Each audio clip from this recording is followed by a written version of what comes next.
আমার বাবি মহানায়ক উত্তম কুমার ছিলেন একজন অসাধারণ পিতা। অনেক ভাগ্য করে জন্মালে ওরকম বাবা পাওয়া যায়।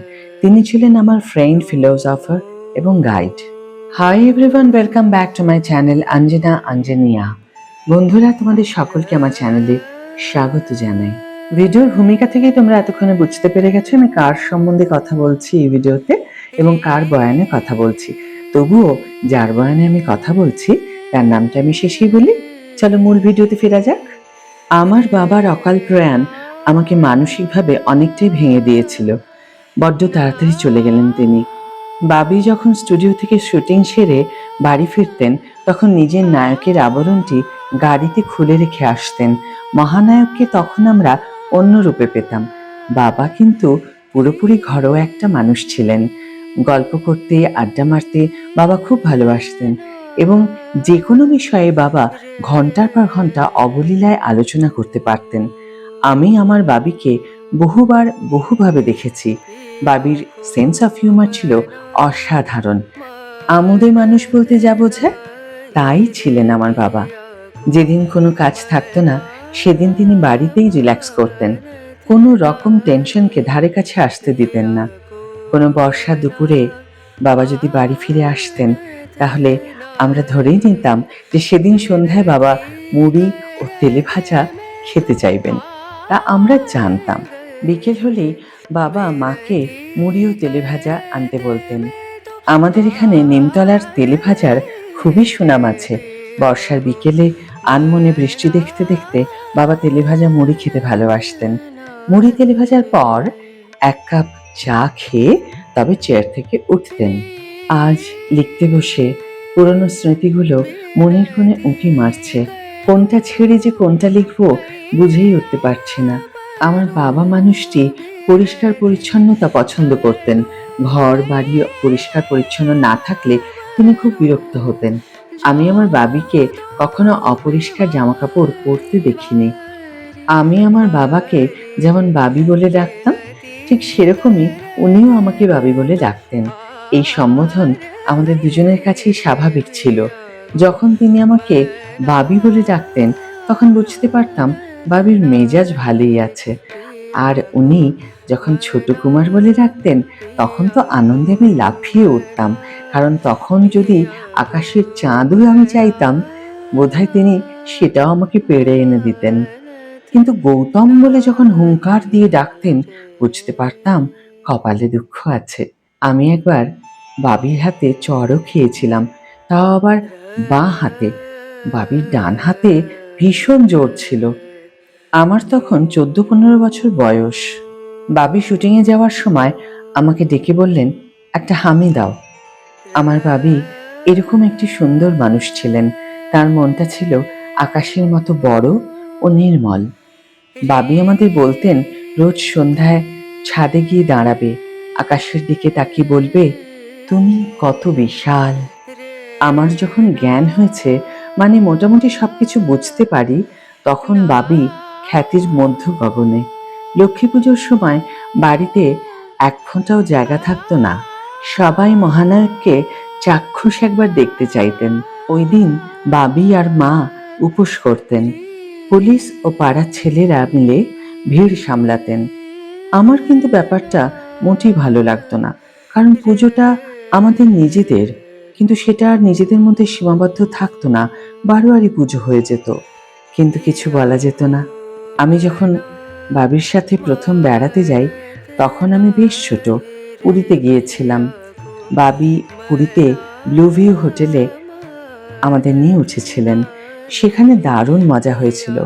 আমার মা চোর ডাকাতকে খুব ভয় পেতেন, আর আমার বাবার ভয় ছিল সাপ, বিছে, ভূত আর প্লেনে চড়া। ব্লু ভিউ হোটেলে গিয়ে দেখলাম জানালার ছিটকিনি নেই। বাবি নেপা কাকুকে দড়ি আনতে সঙ্গে সঙ্গে বাজারে পাঠালেন। নেপা কাকু দড়ি আনলে বাবা চটপট জানলাটাকে দড়ি দিয়ে বেঁধে ফেললেন। তারপর নিশ্চিন্তে দুপুরের খাওয়া দাওয়ার পর হৈ হৈ করে দিনটা কাটলো। তারপর রাত্রিবেলায় আমরা সবাই খাওয়া দাওয়া করে শুয়ে পড়লাম। মাও পান খেয়ে শুয়ে পড়লেন। বেশ কিছুক্ষণ পরে হঠাৎ বাবার কে রে কে রে বলে চিৎকার শোনা গেল। আমরা সবাই ছটফট বিছানা ছেড়ে উঠে দেখি বাবা নিশ্চিন্তে ঘুমোচ্ছেন। এরকম ঘুমের মধ্যে বাবা মাঝে মাঝেই চিৎকার করতেন। আরেকবার আমরা দুটো গাড়ি নিয়ে হাজারিবাগ গিয়েছিলাম। হাজারিবাগে বাংলোতে আমরা উঠেছিলাম। সেখানে তখন আলো ছিল না, হ্যাজাক বা হারিকেন জ্বালানো হতো। বাজারটাও বেশ দূরে। বাবির ইশারায় মা ব্যাগ থেকে টাকা বার করে নেপা কাকুকে দিয়ে বললেন বাজারের থেকে ঘুরে আসতে। নেপা কাকু বাজার থেকে ফিরলে ওই বাংলোরই একটি ঘরে বাজারগুলো রেখে আমরা যখন বেরিয়ে আসছি তখন হঠাৎ বাবির চিৎকার শোনা গেল। আমরা তাড়াতাড়ি করে গিয়ে দেখি একটা কাঁকড়া বিছে নর্দমা দিয়ে বেরিয়ে যাচ্ছে। কাঁকড়া বিছে বেরিয়ে যাবার পরই বাবি বললেন প্যাক আপ। প্রায় সঙ্গে সঙ্গেই আমরা ওখান থেকে বেরিয়ে গেলাম। ছোটবেলায় আমরা বহু জায়গায় বেড়াতে গিয়েছিলাম। একবার আমরা রাজগীর বেড়াতে গিয়েছিলাম। বাবা ও নেপা কাকু গাড়ি চালিয়েছিলেন। সেদিন ছিল পূর্ণিমা, চাঁদনি রাত, চাঁদের আলোয় চারিদিক উদ্ভাসিত।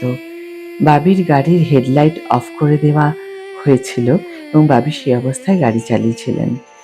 রাজগীর থেকে আমরা বুদ্ধগয়া গিয়েছিলাম। তখন ওখানে বেশ জঙ্গল ছিল। সেদিনও রাতে আমরা ঘুরতে বেরিয়েছিলাম। হঠাৎ বাবি জিজ্ঞেস করলেন, এই বাঘের গন্ধ পাচ্ছিস? আমি তখন বেশ বড়, তাও বাঘের নাম শুনেই ভয়ে কেঁদে ফেলেছিলাম। তবে সেদিন আমি মায়ের জন্য কেঁদেছিলাম। বাঘ যদি তাড়া করে আমরা হয়তো পালিয়ে যেতে সক্ষম হব, কিন্তু মা তো একটু গোলগাল ছিলেন, দৌড়ে পালাতে পারবেন না হয়তো, সেটা ভেবেই আমি সেদিন কেঁদেছিলাম। বাবি কিন্তু নিষ্ঠুর কাজগুলো বউ কাকুকে দিয়েই করাতেন। যেমন আমাকে হস্টেলে দিতে যেতেন বউ কাকু, আর আমাকে আনতে যেতেন বাবি ও মা। আমার মা আমাকে ফিল্মি এনভায়রনমেন্ট থেকে সরানোর জন্য হস্টেলে দিতে চেয়েছিলেন। বাবিও মায়ের কথায় সম্মতি দিয়েছিলেন। বাড়িতে সবসময় লোকজন ভর্তি থাকতো এবং লেট নাইটও হতো। আমার পড়াশোনা ক্ষতি হবে ভেবে হস্টেলে দেবার সিদ্ধান্ত হয়েছিল। সেই সময় দাদু বেঁচে ছিলেন। আমি দাদুর খুব ন্যাওটা ছিলাম। দাদু আমাকে হস্টেলে পাঠানোর ব্যাপারে মোটেই রাজি ছিলেন না, কিন্তু আমার ভবিষ্যতের কথা ভেবেই হয়তো দাদু বাধা দিতে পারেননি। প্রথমে আমি ভর্তি হই সেন্ট জোসেফ নর্থ পয়েন্টে, তারপর সেন্ট পলসে ভর্তি করা হয়। ছোট কাকুই আমাকে ওখানে নিয়ে গিয়েছিলেন। তবে আমাকে ওখানে রাখার পর দাদুর ভয়ে ছোট কাকু 7 দিন 7 রাত বাড়িতে ফিরতে পারেননি। এক বন্ধুর বাড়িতে 7 দিন ছোট কাকু ছিলেন। বাবি কিন্তু বউ কাকুর মাধ্যমে সবকিছু করতেন। দুই ভাই খুব সুন্দর চোখের ইশারা করতে পারতেন। দুজনেই দুজনের ইশারা বুঝতে পারতেন। বাড়িতে থাকলে বাবি মাকে রাগাতে বউ কাকুকে ইশারা করতেন। ব্যাস অমনি বউ কাকু মাকে রাগাতে শুরু করলেন। একটা সময় মা যখন রেগে যেতেন, সঙ্গে সঙ্গে বাবি হো হো করে হেসে উঠতেন। আমার বাবির মতো অমন প্রাণ জোড়ানো হাসি আমি আর কখনো কাউকে হাসতে দেখিনি। আর যখন কথা বলতেন বাড়ি গম গম করে উঠত। বাবি ঠাকুমার সাথেও মাঝে মাঝে মজা করতেন। আমার দাদু কানে একটু কম শুনতেন বলে ঠাকুমা দাদুকে মাঝে মাঝে ভেঙাতেন। পরে অবশ্য ঠাকুমাও কানে কম শুনতেন। বাবি অনেক সময় বউ কাকুর মতো জড়িয়ে কথা বলে মজা করতেন। বাবি প্রতিদিন শুটিংয়ে যাবার আগে ঠাকুমাকে বলে যেতেন। বাড়ি ফিরেও মা মা করতেন, আর ঠাকুমা অ্যাঁ অ্যাঁ করতেন। বাবি মাঝে মাঝে বলতেন, ওহো এই কালা বুড়িকে নিয়ে আমি যে কি করি। বাবির মন খুব কোমল ছিল। কোন রকম নৃশংসতা বাবি সহ্য করতে পারতেন না। আমার এক জন্মদিনে বাবি আমাকে একটা রাইফেল কিনে দিয়েছিলেন, কিন্তু তিনি শিকার করা একদম পছন্দ করতেন না। এই শিকার নিয়েও একটা ঘটনা ঘটেছিল। বাবি তার জন্য আমাকে কোনো কটু কথা বলেননি, কিন্তু এমন কিছু কথা বলেছেন যে আর আমি কোনোদিন রাইফেলে হাত দিতে পারিনি। বাবা শুটিংয়ের কারণে অনেকদিনই বাইরে থাকতেন। একবার আমি মায়ের সাথে আমাদের এক আত্মীয়ের বাড়িতে গিয়েছিলাম। তার বাড়িতে গিয়ে এত রকমের রাইফেল দেখে আমি তো লাফিয়ে উঠেছিলাম। তার নাম বাটলি বাবু। তিনি আমার ওরকম খুশি দেখে বললেন, চলো বেরিয়ে পড়ি। বেশ কিছুক্ষণ হাঁটার পর একটা বিশাল গাছের সামনে গিয়ে উনি থমকে দাঁড়ালেন। তারপর হাত তুলে মগডালে একটা পাখি দেখিয়ে বললেন, তুমি ওটাকে মারতে পারবে? আমি বললাম, হ্যাঁ। তারপর এক শটে আমি পাখিটাকে নিচে নামিয়ে আনলাম। তখন বাটলিবাবু বললেন, আজ রাতে শিকারে যাবে? আমি সঙ্গে সঙ্গে রাজি হয়ে গেলাম। মা অবশ্য রাগারাগি করছিলেন। আমরা সে রাতে মাকে লুকিয়েই জঙ্গলে গিয়েছিলাম। সে রাতে আমি শিকার করেছিলাম একটা গোটা হরিণ। আমি হরিণটাকে লক্ষ্য করে গুলি চালিয়েছিলাম, যাকে বলে লং শট। হরিণটা এক লাফ দিয়ে মাটিতে মুখ থুবড়ে পড়েছিল। আমি সেই হরিণের মাংস বাবির জন্য কলকাতায় নিয়ে গিয়েছিলাম। পাটলিবাবু নিজেই রান্না করে দিয়েছিলেন। বাবি শুটিং থেকে ফিরে বাড়িতে আসা মাত্রই টিফিন বক্স খুলে বাবিকে দিয়ে বললাম, বাবি খাও। বাবি চামচে করে এক টুকরো মাংস মুখে নিয়ে আমার দিকে তাকিয়ে জানতে চান, এটা কিসের মাংস? আমি গর্ব করে বললাম, হরিণের মাংস, আমি শিকার করেছি। বাবি খানিকক্ষণ অদ্ভুতভাবে আমার দিকে তাকিয়ে থেকে বাথরুমে গিয়ে শুধু মাংসের টুকরোটা মুখ থেকে ফেলে দিলেন তা নয়, বমিও করেছিলেন। বাথরুম থেকে বেরিয়ে আমার সামনে এসে দাঁড়িয়ে বললেন, তুমি হরিণ শিকার করেছ? হরিণের সুন্দর চোখ দুটো দেখার পরও তুমি মারতে পারলে? তোমার কষ্ট হলো না? কথাটা শেষ করেই বাবি বাড়ি থেকে বেরিয়ে গেলেন। ব্যাস, সেদিন থেকেই আমি আর কখনো বন্ধুকে হাত দিইনি শিকার করার জন্য। বাবি আমার খুব ভালো বন্ধু ছিলেন। ভালো ছবি রিলিজ করলে আমরা দুজনে দেখতে যেতাম। শো শুরু হবার পর হলে ঢুকতাম, আবার শো শেষ হবার আগে অন্ধকারে হল থেকে বেরিয়ে আসতাম। শুধু ছবি নয়, বাবি আমার কাছে জানতে চাইতেন আমার কোনো লেটেস্ট গার্লফ্রেন্ড আছে কিনা। আমি লজ্জা পেয়ে বলতাম, আমার কোনো বান্ধবী নেই। আমার কথা শুনে বাবি বলতেন, সে কি, তাহলে বুঝতে হবে উত্তম কুমারের ইমেজ পড়ে গেছে। তোমার যদি 4-5টা গার্লফ্রেন্ড না থাকে, তাহলে তো বলতে হয় উত্তম কুমার আর আগের মতো জনপ্রিয় নেই।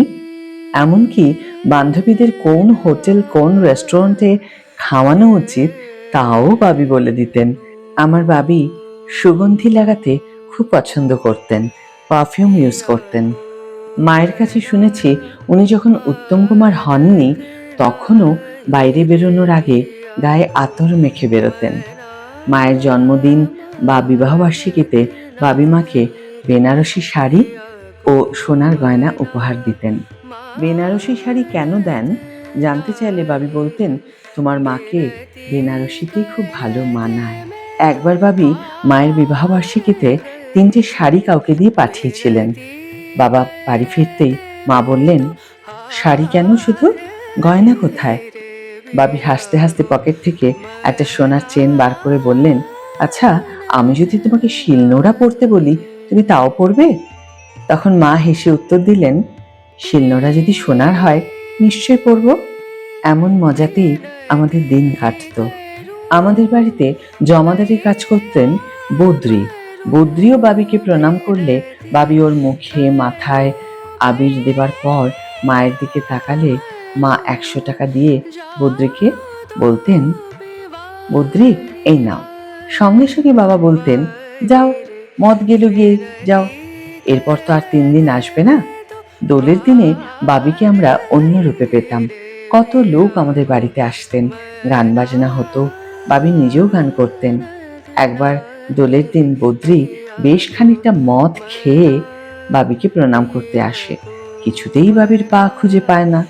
ভাবি তখন নিজের পা দুটো বাড়িয়ে দিয়ে বললেন, এই নে হারামজাদা, এই নে আমার পা। তারপর বদ্রি প্রসাদ খেতে চেয়েছিল। বাবি বললেন, দিয়ে দে। বদ্রির সঙ্গে সঙ্গে কোথা থেকে একটা ভাঁড় সামনে ধরেছিল, সেই ভাঁড়ে বাবির নির্দেশে প্রসাদ দেওয়া হয়েছিল। দোল ছাড়াও বিশ্বকর্মা পুজোর সময় বিয়ার খেতে খেতে ঘুড়ি ওড়াতেন। আমার মা খুব ভালো সিদ্ধি বানাতে পারতেন।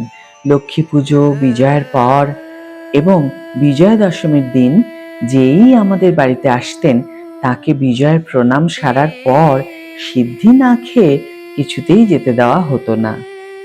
আমার শ্বশুরকে বাবা দেবীদা বলে ডাকতেন। তিনি আবার এসব সিদ্ধি টিদ্ধি পছন্দ করতেন না। তখন বাবি বলতেন, আচ্ছা দেবীদাকে একটু কপালে এক ফোঁটা সিদ্ধির টিপি পরিয়ে দাও। এমনই মজাদার মানুষ ছিলেন আমার বাবি। আমার বাবি সকলকে নিয়ে মিলেমিশে হইচই করে থাকতে ভালোবাসতেন। বাবি ছিলেন আমার কাছে সমুদ্রের মতো। সমুদ্রের বুকে যেমন বহু নদী এসে মিলিত হয়, সমুদ্র যেমন অনেক নদীকে আশ্রয় দেয়, তেমনি বাবিও অনেককে আশ্রয় দিয়েছেন। বাবি ছিলেন আকাশের মতো সীমাহীন। আকাশ যেমন সব পাখিদের আশ্রয় দেয়, বাবিও সেরকম অনেকেরই আশ্রয়দাতা ছিলেন।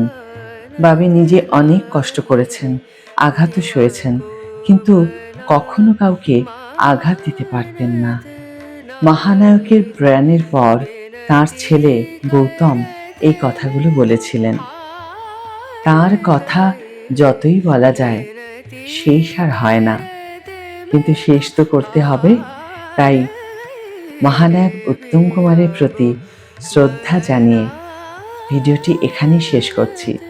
যদি ভালো লেগে থাকে বন্ধু, তবে অবশ্যই একটা ছোট্ট করে লাইক দিও, শেয়ার করো বন্ধুদের সাথে, আর কমেন্ট করে জানিও তোমাদের মতামত।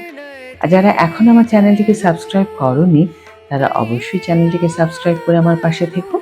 আর যারা অলরেডি সাবস্ক্রাইব করে ফেলেছো, তাদের অনেক অনেক অনেক ধন্যবাদ এবং অনেক ভালোবাসা। ভালো থেকো, সুস্থ থেকো। দেখা হচ্ছে নেক্সট ভিডিওতে। বাই।